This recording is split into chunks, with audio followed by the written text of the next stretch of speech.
उद्धव ठाकरेंनी एकनाथ शिंदेंना नगरविकास खातं दिलं. शिंदे घरगडी असते तर मंत्री झाले असते का? संजय राऊतांचा पलटवार.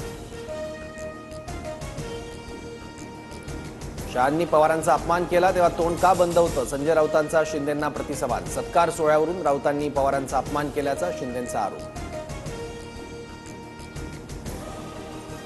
दिल्लीत शहा फडणवीसांमध्ये 3 फौजदारी कायद्यांवर चर्चा. 1 जुलैपासून भारतीय न्याय संहिता, नागरिक सुरक्षा संहिता, साक्ष अधिनियम कायदे लागू.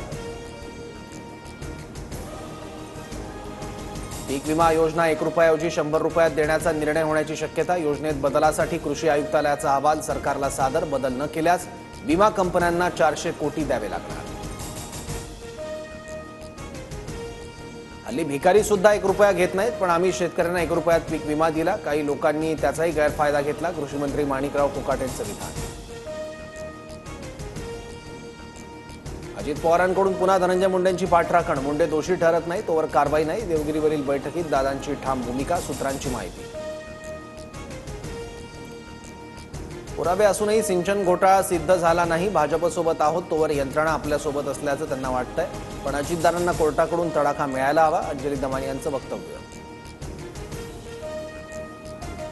वाल्मिक कराडची बी टीम सक्रिय. आरोपींना कोर्टात आणताना ही टीम त्यांच्या अवतीभोवती असते. हे कार्यकर्ते कुणाचे? संतोष देशमुखांचे भाऊ धनंजय देशमुखांचा गंभीर आरोप.